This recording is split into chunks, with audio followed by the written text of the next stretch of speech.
Hello guys, welcome back to my channel. My name is Murshad Kumar. Hopefully आप लोग अच्छा कर रहे होंगे। मैं अपनी शिफ्ट से आ रहा हूँ अभी वापस। तो बेसिकली मैं ऑस्ट्रेलिया सिडनी में अपनी मास्टर इंट्रो दे देता हूँ आप लोगों को मैं। तो मैं ऑस्ट्रेलिया में अपनी मास्टर्स कर रहा हूँ बिज़नेस एनालिटिक्स में, और अभी मेरी शिफ्ट थी तो मैं अभी शिफ्ट से ही आ रहा था वापस। दिखाता हूँ आपको थोड़ा सा ऑस्ट्रेलिया। अब आप लोग बोलते हो कि इंफॉर्मेशन ही देता रहता है, कुछ दिखाता नहीं है। मैं मैक्वेरी यूनिवर्सिटी में हूँ। आपको थोड़ा सा दिखाता हूँ वेस्टर्न सिडनी यूनिवर्सिटी, जो यहाँ की भी अच्छी हुई यूनिवर्सिटी में से आती है। So this is the western Sydney university.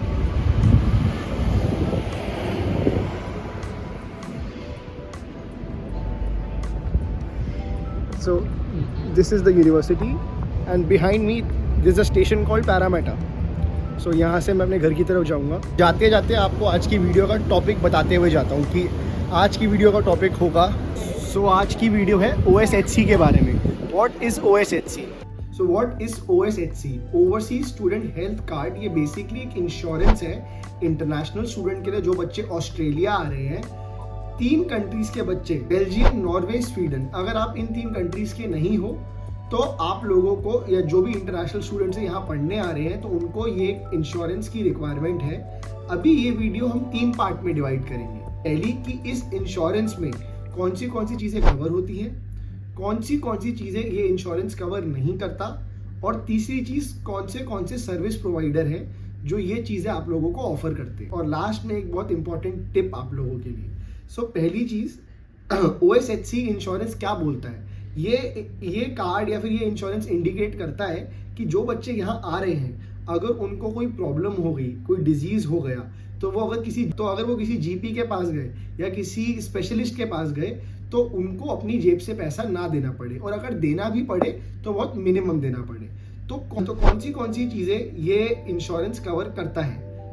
Any cost of treatment, accommodation, या अगर आप हॉस्पिटल में गए पब्लिक हॉस्पिटल के अंदर, तो उसके टाइम पे जो कॉस्ट होगी वो आपको नहीं देना पड़ेगा, ये उसके अंदर आता है।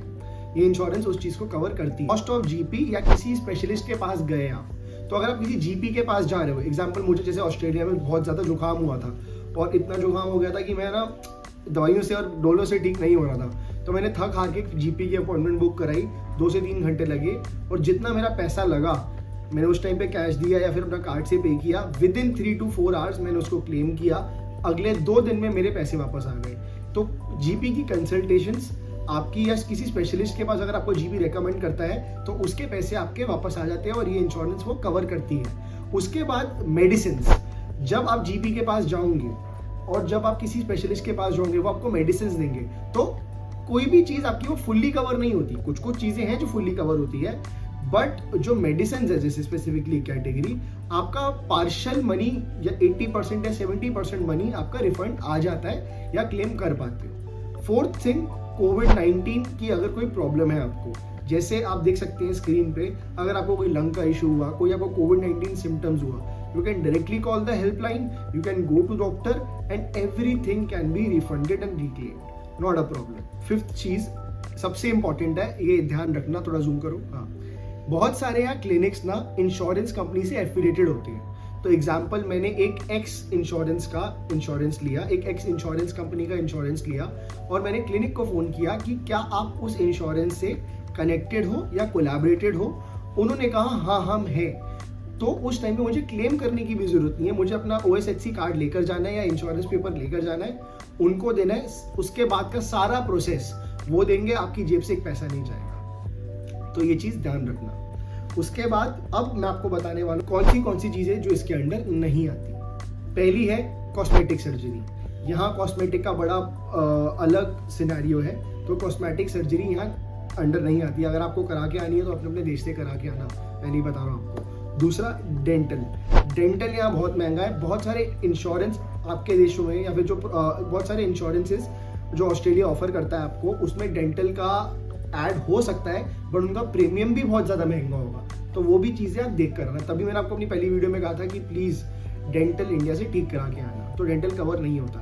तीसरी चीज़ जो ये यहाँ पे कवर नहीं होती, फिजियोथेरेपी या कोई भी फिजियोथेरेपी एक्टिविटीज़ यहाँ अपने कार्ड के अंडर नहीं आती। और एक चीज़, इस ऑप्टिकल विजन, यहाँ पे आई टेस्ट कवर नहीं होता इंश्योरेंस के अंदर। और अगर आप आ रहे हो और इंडिया की मेडिकेशन सॉरी अगर आप आ रहे हो और इंडिया का दवाइयाँ या इंडिया की प्रिस्क्रिप्शन लेके आ रहे हो, यहाँ वो वर्क नहीं करती, आपको नई बनवानी पड़ेगी। तो यहाँ तो इंडिया से अपनी दवाई लेके आना या डॉक्टर से कांटेक्ट में रहना और अपनी सारी चीज़ें टेस्ट करा के आना ऑलरेडी। अब आपको मैंने जैसे बोला कौन से 6 प्रोवाइडर्स हैं, ये स्क्रीन पे है, ये 6 प्रोवाइडर्स हैं। आप अपने हिसाब से जो आपको बेटर लगे इंश्योरेंस में वो आप देख के ढंग से पढ़ना प्लीज़ आने से पहले, ये इंश्योरेंस लेने से पहले बहुत इंपॉर्टेंट है। ये 6 स्क्रीन पे मैंने डाल दिए हैं, आप देखो और अपने हिसाब से पढ़ो और देखो कि कौन सा ले सकते हो। और जैसे कि मैंने आपको बताया था, आखिरी टिप मैं आपको दूंगा जो बहुत इंपॉर्टेंट होंगी। तो ऑस्ट्रेलिया में 12-12 महीनों की वेटिंग होती है। अगर कोई प्रेग्नेंट होता है तो उसको ऑलरेडी 12 महीने की उसको 12 महीने पहले अपनी बुकिंग करानी पड़ती है हॉस्पिटल्स में। तो जो लोग स्पाउस वीज़ा पे आ रहे हैं उनको ये बात पता होनी चाहिए कि अगर आप ऑलरेडी 6 मंथ्स या 5 मंथ्स या अर्ली स्टेज में भी हो तो ऑस्ट्रेलिया जैसी जगह में 1 साल तक की वेटिंग है। तो आपको पहले से ही बुक करा के आना पड़ेगा अगर आपको पता आपकी उस स्टेज पे हो। और दूसरी टिप, अगर आपका कोई फैमिली डॉक्टर है जिसको आपकी फैमिली हिस्ट्री और आपकी हिस्ट्री पता है, आपका मेडिकल सिस्टम, बॉडी का जो नर्वस सिस्टम है उनको पता है, तो उनसे आप टच में रहना और उनका नंबर लेके आना, ताकि जब आप यहाँ पर आओ तो आपको कोई अगर प्रॉब्लम आती है तो वो प्रॉब्लम अगर आपको आती है तो आप डॉक्टर से फ़ोन करके पूछ सको कि मैं ऑस्ट्रेलिया में हूँ, और चाहे वो क्योंकि इंडिया की दवाइयाँ यहाँ कॉमन दवाइयाँ नहीं है, अलग अलग है, तो एटलीस्ट वो आपको उस दवाई का सॉल्ट बता सकेगा और वो सिमिलर दवाई बता सकेगा कि जो यहाँ मिलती है, तो आप वो दवाई यहाँ जाके ले सको। और तीसरी चीज़ मैं आपको बता देता हूँ कि यहाँ पे जो फार्मेसी स्टोर है ना, वहाँ पे सेल्समैन एक अलग होता है और एक फार्मासिस्ट अलग होता है। तो फार्मासिस्ट भी काइंड ऑफ 50% रोल निभाता है एज अ क्लिनिक डॉक्टर का। तो वो आपको बेसिक, जैसा कोई जुकाम खांसी हुआ, वो आपको गाइड कर देगा कि ये बेसिक दवाई है, इसकी प्रिस्क्रिप्शन नहीं चाहिए आपको, वो शेल्फ पे ही होती है, आप वो उठा सकते हैं। होपफुली आपको मेरी इन्फॉर्मेशन अच्छी लगी होगी, मैंने सब कुछ शॉर्ट में कवर कर दिया है। अगर आपकी तरफ से कोई फीडबैक है तो मेरे को देना, बाकी मैंने कुछ मिस कर दिया हो तो कमेंट सेक्शन में बताना। लाइक करना, शेयर करना, सब्सक्राइब करना।